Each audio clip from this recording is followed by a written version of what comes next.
네, 반갑습니다. DSA 컨설팅 대표 김대웅 원장입니다.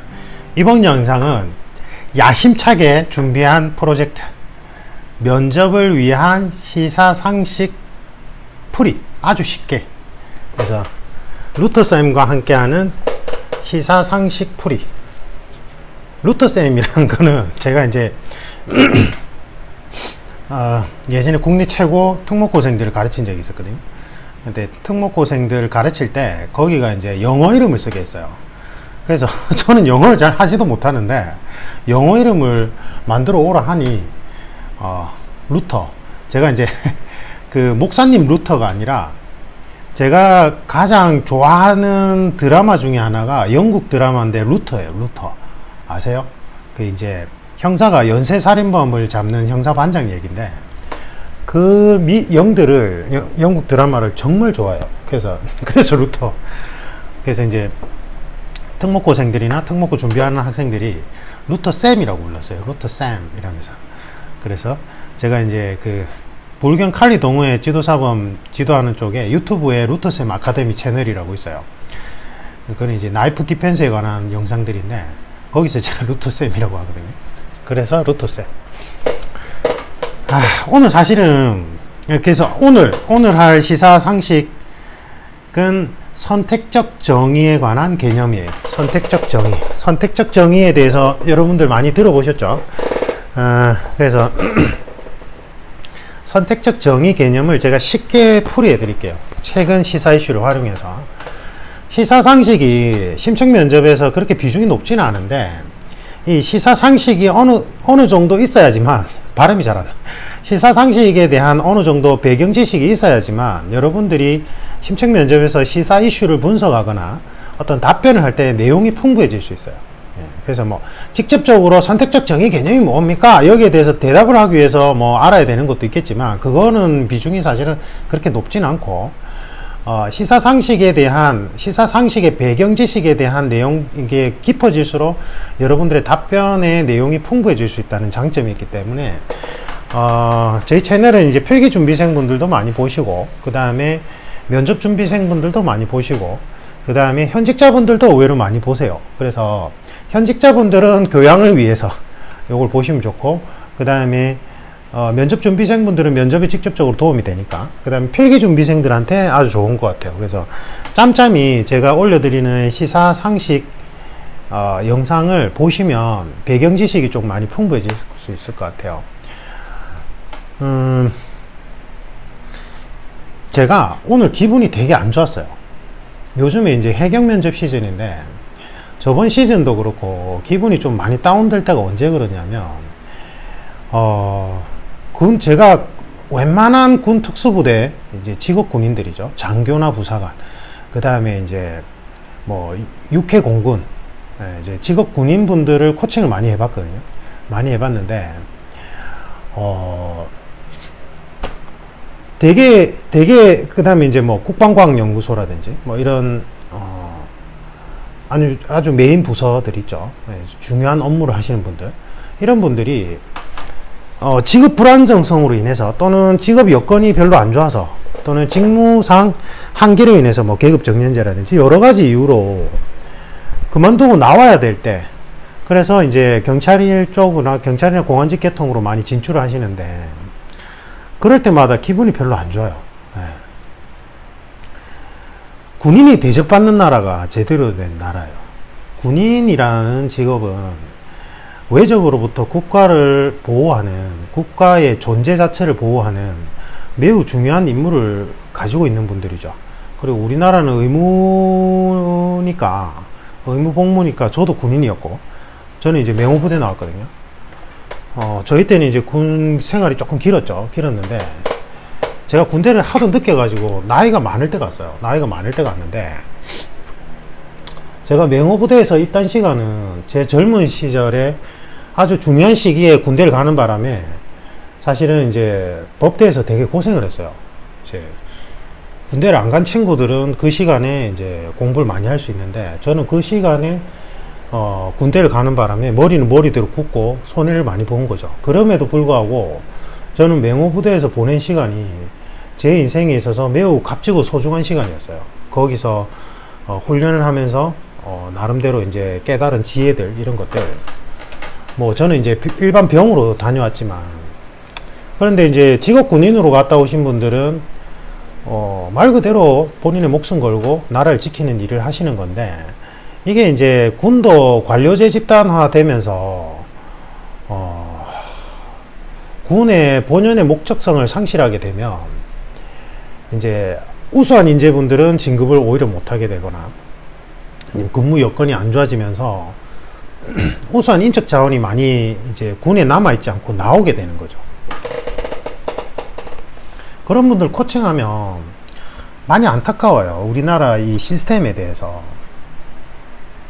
저는 이제 제가 인적 자원 개발 및 교육 프로그램 설계자로 활동한 게 이제 연차로 이제 8년에서 9년차 넘어가는데 제가 이제 이걸 하게 된 계기는 원래 이제 제가 먹으면서 할게요.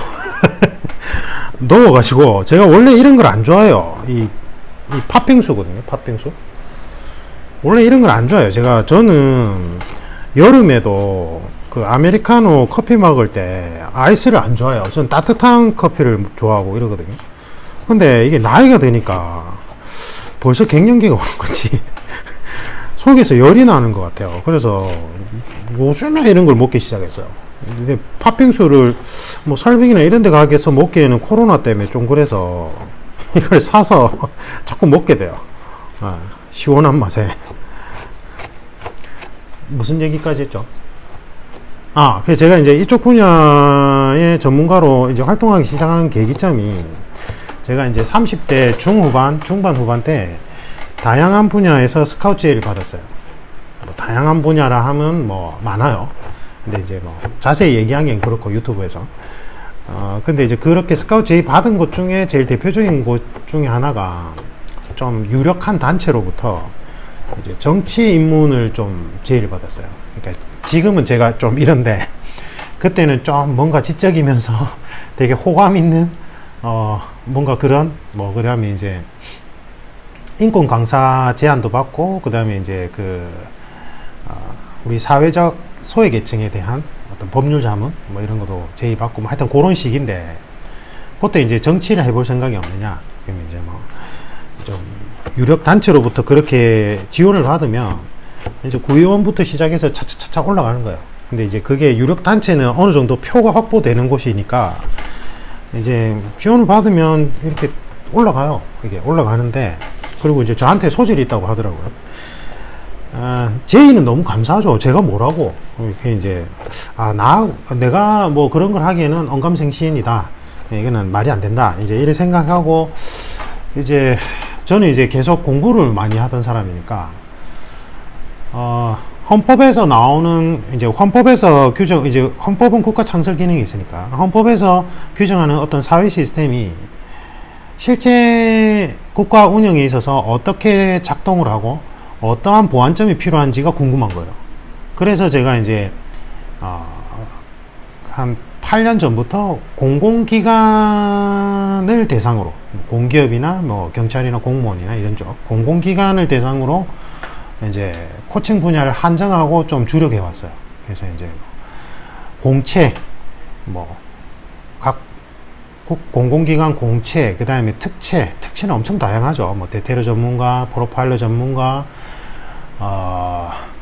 그 다음에 뭐 수사, 그 다음에 뭐 많아요. 특채는 많죠. 각종 분야 다 해봤어요. 다 해봤는데 뭐 대통령 경호실부터 해가지고 그쪽에 이제 공채, 특채, 그 다음에 고위직 승진하시는 준비하시는 분들, 뭐 이런 분들, 그 다음에 이제 인적 자원 개발, 그 다음에 어떤 조직체 내 교육 프로그램 설계 이런 쪽으로 이제 주안점을 잡고 이제 활동하기 시작했어요.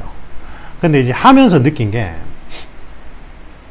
이제 공공기관에서 근무하는 우리 공직자분들의 세대별 가치관 변화가 많이 뚜렷하게 보이기 시작을 했고, 그거는 이제 긍정적인 건데, 그 다음에 이제 이번처럼 이런 경우에요. 군에서 군인이 대접받는 나라가 돼야 되는데, 이 관료제 시스템에서 부정적인 측면이 강조가 되면서 우수한 인재들이 자꾸 유출되는 거예요. 네. 너무 안타까워요. 30대, 40대 우수한 인재들이 해당 조직체 내에서 이제 못 버티고 나와야 되는 거죠. 이게 어떤 국가가 건강해지고 국가가 발전 가능성이 높으려면 그게 국가든 조직체든지 간에 인적 자원의 순환이 잘 돼야 돼요. 근데 이게 지금 우리나라가 인적 자원 순환이 잘 안 돼요. 제일 대표적인 게 인서울 개념이 생겨났죠. 지금 선택적 정의 개념 설명해 드려야 되는데 일단 그냥 잡담이라 생각하고 들어보세요. 여러분들한테 시사 교양을 높이는 데 도움이 될 거예요. 인서울 개념이 등장하게 됐죠. 왜냐하면 수도 이전 문제가 이제 화두로 떠오르면서 노무현 정권 때 수도에 거주하시는 분들이 되게 불안감을 느꼈어요. 왜냐하면 수도가 이전되면 서울에 거주하고 있는 분들은 집값이면 뭐가 다 폭락해요. 자산 가치가 완전히 확 떨어지는 거예요. 그러니까 수도 이전이란 건 그 수도에 거주하는 사람들한테는 청천벽력이에요. 그래서 사회적 반발이 심했죠. 그러면서 등장한 개념이 인서울 개념이에요. 인서울 개념은 제가 대학에 다닐 때 인서울 개념이 없었어요. 그냥 대학 이름별로 서열 순위가 있었어요. 그러니까 각 지역의 거점 국립대학 위상이 높았어요. 그러니까 부산대나 경북대 같은 경우에 부산대 법대 같은 경우에는 전국에서 상위 3, 4%대가 입학 컷이었어요. 평균적으로 되게 높았죠. 그죠? 그게 이제 벌써 20년이 훨씬 전이죠. 그런데 이제 인서울 개념이 이제 그 당시에 등장하면서 서울의 중하위권 대학들이 인서울 개념을 만들어내서 그걸 뭐라고 하더라? 입소문 그걸 뭐라고 합니까? 기억이 안 나네. 무슨 마케팅 이래요. 그래서 이제 마치 소비자들이 실제 소비하고 후기를 올린 것처럼 마케팅 회사에서 조직적으로 여론을 조작하는 걸 말하는데, 중하위권 대학들이 이제 수도 이전 문제가 막 불거지고 중하위권 대학들이 경영난에 휩싸이니까 서울 소재 중하위권 대학들이 이제 서울에 있는 대학은 마치 서울대와 같은 고급 대학회가 인서울, 그 다음에 서울을 제외한 나머지는 지잡대라는 명칭을 그때 만들기 시작을 했어요. 근데 솔직히 웃긴 게 서울의 중하위권 대학들 중에 잡대들 정말 많아요. 자기들 표현대로 하자면, 제 표현이 아니라 본인들 기준대로 하자면 지잡대라는 표현이 있다면 서울 잡대가 거의 대부분이에요. 그러니까 서울에서 독보적인 대학은 몇 개 안 돼요. 사실은 솔직히 놓고 봤을 때. 그럼 제가 대학에 입학할 당시만 해도 부산대나 경북대, 법대나 의대 같은 경우에 웬만한 대학을 다 갈 수 있었어요. 솔직히 말하면. 그죠? 서울대는 빚을 내서라도 갈 만한데, 연고대는 학비가 너무 비싸니까 그거는 미국에 유학 가는 것만큼 체감적으로 그렇거든요. 서울에 연고지가 없으면 부산, 대구 사람들은 못 가는 거죠. 사립이니까. 그러면 그냥 부산대나 경북대 가는 거예요. 장학생은. 근데 어쨌든 그런 상황 속에서 인서울 개념을 만들어내면서 서울 소재 대학은 마치 서울대처럼 매우 고급진 이미지 이렇게 딱 만들어버리고, 서울을 제외한 나머지 대학들은 전부 다 잡대다, 지잡대다 이렇게 표현하기 시작했어요. 근데 이제 그렇게 되니까 거점 국립대생들이 뭔 말도 안 되는 소리냐, 우리보다 입학 성적 컷이 높은 대학이 서울에 몇 군데나 있다고 그런 얘기를 하냐, 이렇게 반발이 나오니까 지방 거점 국립대는 예외다 이렇게 또 하는 거예요. 그러다가 몇 년 뒤에는 이제 은근슬쩍 이제 다 포함을 시켜버리는 거예요. 이게 이미지 상징성이란 게 되게 무서워요. 그러면서 서울에 있는 모든 것들은 매우 고급진 이미지가 나타나기 시작을 했고, 서울을 제외한 국토의 전 80%, 그 다음에 이제 부산이나 대구 같은 전 세계를 놓고 봐서도 매우 큰 광역도시도 마치 촌동네 취급하는 거예요. 이게 이미지가. 그래서 이제 광역도시들이, 부산이나 대구 같은 광역도시들이 그러한 이미지에서 탈피하기 위해서 나타난 개념이 글로벌 개념이에요. 글로벌 부산, 글로벌 대구.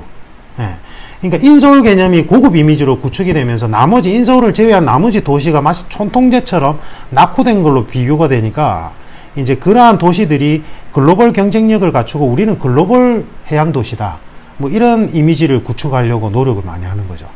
그러니까 도시 이미지 정책은 매우 국민들한테 미치는 영향이 커요. 이거는 제가 이제 도시별 정책 이제 기획 입안하는 분들한테 정책 분석 강의할 때 설명드린 내용인데 그냥 알고만 계세요. 뭐 때문에 이 얘기가 나왔죠? 뭐 때문에 나왔지? 뭐 때문에 이 얘기가 나왔을까요? 기억이 안 나네. 아, 요즘은 그냥 깜빡깜빡해요. 지금 선택적 정의 하기로 했잖아요. 그죠? 근데 뭐 때문에 이 얘기가 나왔지? 아니, 모르겠어요. 어쨌든.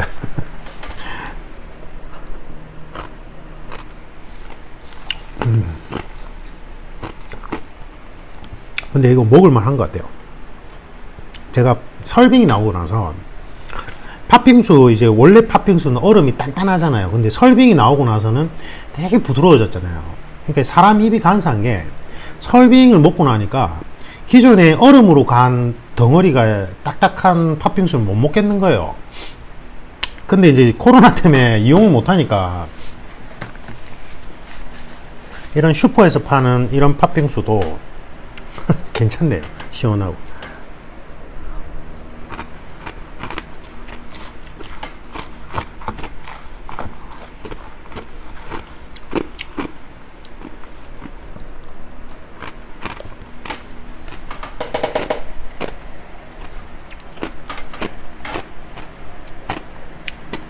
제가 먹으면서 뭐 때문에 이 이야기가 나왔는지 생각을 해봤는데 생각이 안 나요.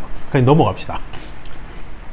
선택적 정의 개념, 잡담은 그만하고, 여러분들이 이제 시사 뉴스를 보면 선택적 정의라는 말을 이렇게 많이 봤을 거예요. 그럼 이제 이 개념이 뭐냐 이거예요.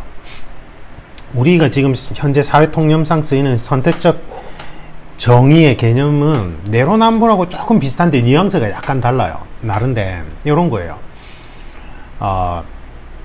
조국 사태가 벌어졌을 때 이제 조국 전 장관의 자녀분이 이제 학생부 종합전형이라는 입시로 들어갔는데 이 문제가 많았어요. 근데 그게 그 당시에 조국 전 장관의 자녀분 뿐만 아니라 학생부 종합전형의 초창기 때는 허점이 많았어요. 제도적으로. 그래서 소위 말해서 있는 집의 자녀분들이 그 제도적 허점을 이용해서 학생부 종합전형에서 좋은 점수를 많이 받았어요. 그래서 그거는 솔직히 조국 전 장관의 자녀분 뿐만 아니라 그 당시에 있는 집의 자녀분들은 다 그런 식으로 이제 뭔가 제도적 허점을 이용했어요.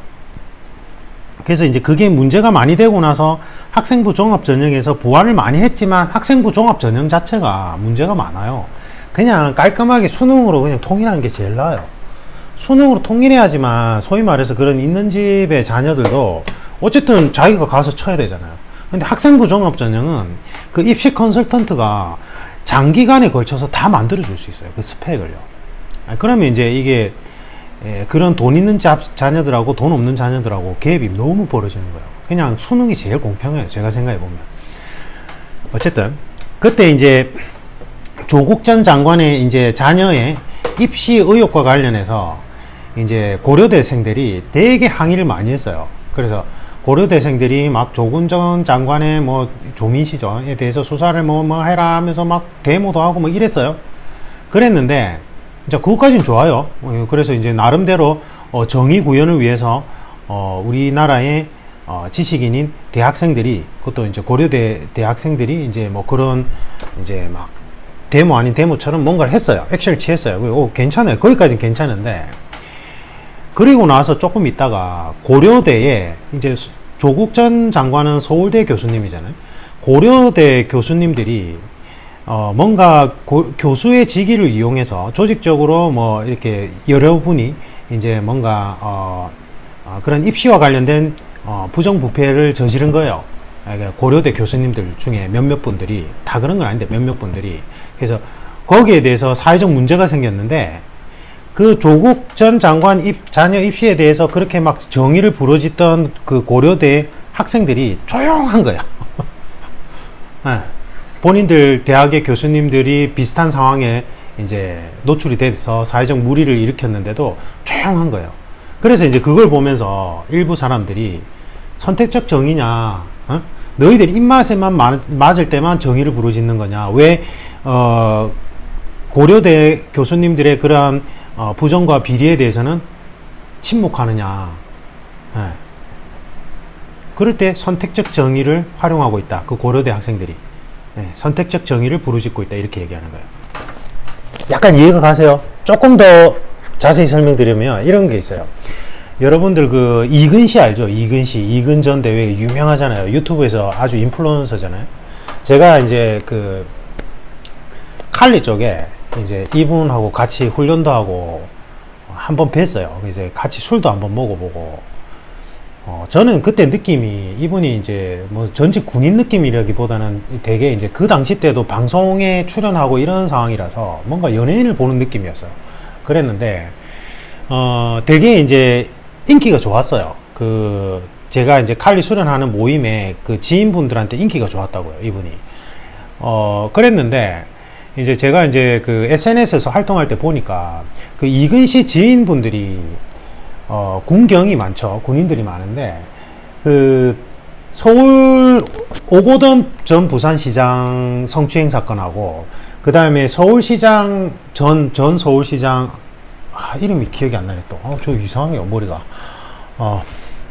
하여튼 그분 성추행 사건 벌어졌을 때 SNS상에서 성토를 엄청나게 많이 했어요. 욕을 엄청나게 많이 하는 거죠. 근데 오고돈 전 시장 같은 경우에는 본인이 자발적으로 시인을 하고 죄송하다고 사과를 했지만 서울 전 시장 이름 기억이 안 나네요. 그분 같은 경우에는 자살을 하셨죠. 그냥.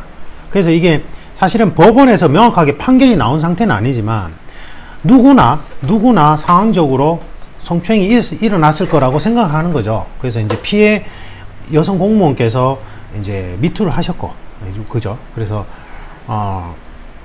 비난을 많이 받았어요. 그래서 이근 전 대위의 지인들이 되게 비난을 많이 했어요. 오케이, 거기까지는 괜찮아요. 그런데 이근 대위 아니죠. 이제 전역했으니까 이근 씨가 이제 유명해지고 나서 이제 막 폭로가 이어졌잖아요. 여러 가지 폭로 중에 하나가 여성분을 성추행해가지고 이제 그 성추행해서 이제 항소를 해가지고 대법원까지 간 거예요. 대법원까지.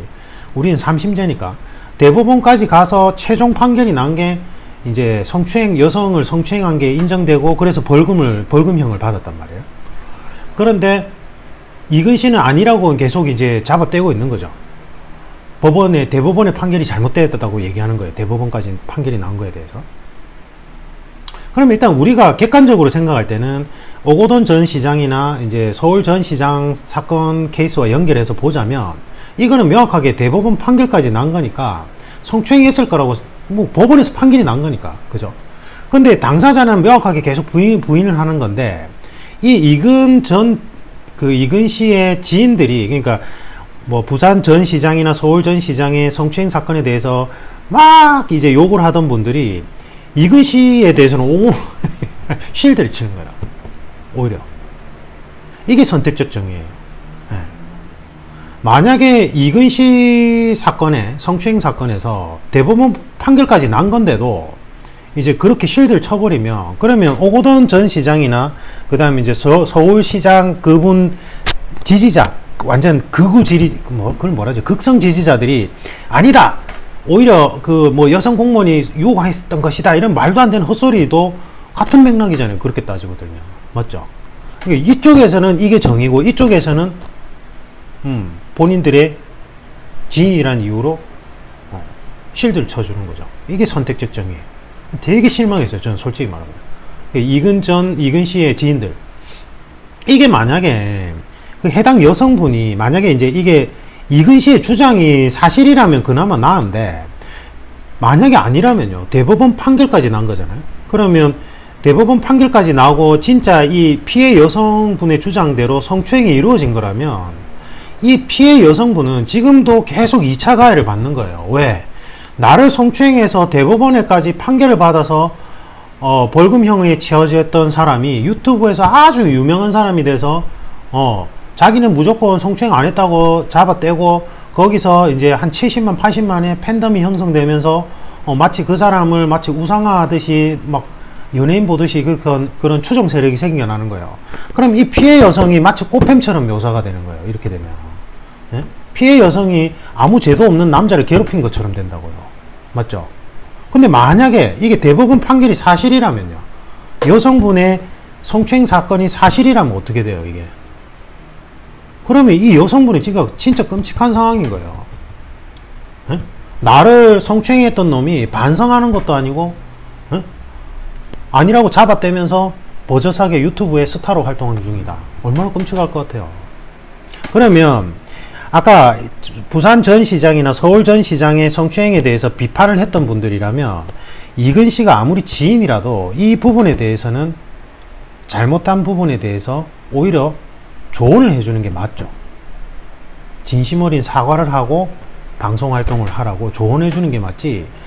내가 아는 이근 씨는 그럴 리 없어. 대법원 판결까지 났음에도 불구하고 내가 아는 이근 씨는 이 주장이 사실일 거야 하고 실드를 쳐주는 건 선택적 정의에 해당되는 거예요. 예. 이런 현상은 되게 많아요. 유명 연예인들 되게 추종하는 세력들 있잖아요. 유명 연예인들. 그래서 이제 뭐 예를 들면 예전에 박유천 씨인가요? 박유천 씨가 마약을 했나요? 마약을 한 건가요?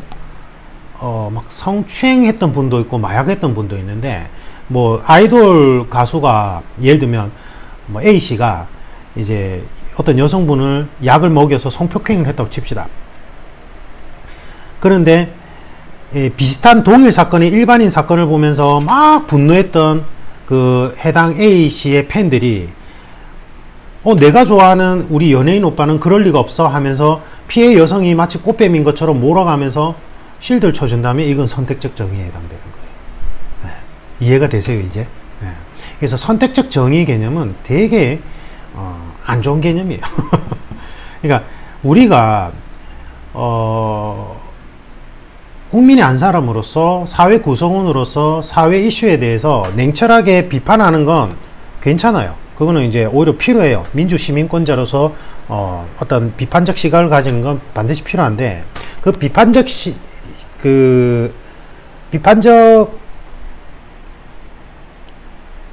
시각의 이제 기준점이 일관성이 있어야 돼요.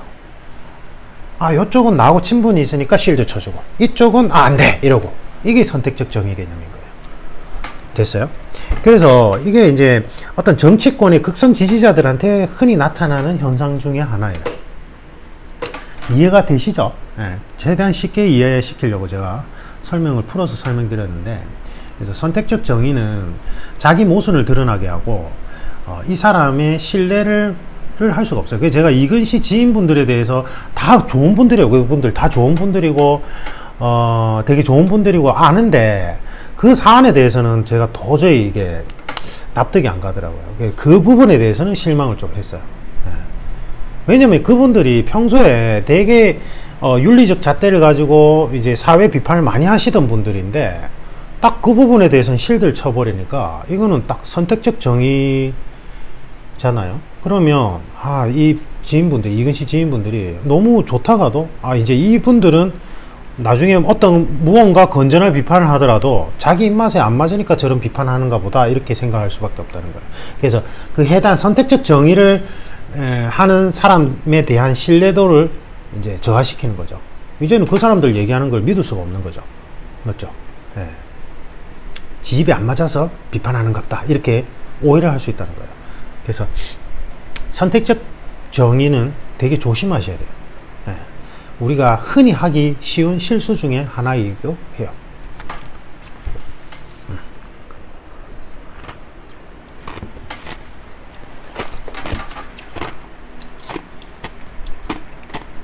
잡담은 아닌가? 내용이 너무 길어져요. 원래 요거 먹는 동안만 빨리 설명하고 마무리를 하려고 했거든요. 그냥 잡담하는 시간을 가집시다. 제가 이제 앞으로 이렇게 시사상식 중에 중요한 것들 있죠. 이제 여러분들이 뉴스를 봤을 때 갑자기 튀어나오는 용어인데 좀 뭔가 애매모호한 거, 그렇다고 지식인 검색하기에도 좀 애매모호한 것들이 있을 거예요. 이제 그러한 부분에 대해서 제가 이제 설명하는 시사상식, 심층면접, 공공기관 심층면접, 그죠? 뭐 공안직, 경찰, 해경, 뭐 대통령 경호실, 그다음에 국가직, 지방직 공무원분들에게 필요한 시사상식들만 추려가지고 유튜브 영상에 올려드릴게요. 올려드리고 대신에 이제 짝수, 홀수 나눠가지고, 짝수는 유튜브 전 그 채널 구독자분들이 자유롭게 볼 수 있는 거, 그 다음에 약간 논란의 여지가 있고 약간 정치적 색깔이 어느 정도 들어갈 수밖에 없는 내용들은 저기 형통할 멤버스 그 있죠, 우리 유료 회원 멤버십에 올려놓을게요. 그게 생기니까 좀 되게 좋은 것 같아요. 그리고 제가 또 이제 좀 홍보를 하자면, 그 형통할 멤버십에 가입을 많이 하십시오. 그게 이제는 이제 경찰이나 공무원 쪽 면접이 갈수록 강화되기 때문에 여러분들이 한 번에 논스톱으로 합격하는 게 제일 중요해요. 그래서 필기 합격하고 면접에 그냥 한 번에 합격해야지, 체부를 한번 하고 나면 다 꼬여요, 진짜로. 그리고 이제 합격 기간이 너무 길어져요. 합격하는 때 소요되는 기간이. 그러니까 이제는 필기 준비하면서 미리 필기 준비에 방해되지 않는 선에서 면접을 퀄리티 있게 준비하는 게 중요하단 말이에요. 그래서 형통할 멤버십에 가입하시면 시사 이슈에 대해서 제가 조금 더 깊이 있게 분석하는 거, 그 다음에 좀 약간 논란의 여지가 있어서 제가 못 올려드리는 것도 거기에는 올려드릴 수 있으니까 매월 3만원이면 별거 없어요. 여러분들 이런 간식만 좀 줄여도 충분히 감당할 수 있는 금액이에요. 제가 알아요. 제가 이제 윌땡에서 코칭 케어 프로그램 운영할 때 수백 명의 그 수험생들 이제 학습 설계나 진로 설계를 코칭해 드렸는데 돼요. 알겠죠? 그거 기반으로 제가 금액을 설정한 거란 말이에요. 그러니까 주변에 좀 많이 홍보해 하셔가지고 형통할 멤버십에 가입하셔서 제가 거기서 올려드리는 시사 이슈 분석이나 그 다음에 시사 상식 거기에 올리는 것도 있으니까 그런 거를 매주 꾸준히만 보시면 그게 계속 내공이 쌓이는 거란 말이에요. 그러면 나중에 면접에서 고득점 받고 한 번에 합격할 수 있어요. 저를 믿고 가입해서 도움 받으시길 바랍니다. 오늘 이걸로 마무리할게요. 일단 촬영 끝내고 먹어야 될 것 같아요. 먹으면서 얘기는 잘 못하겠네요. 먹방 하시는 분도 되게 대단한 것 같아요. 마치겠습니다.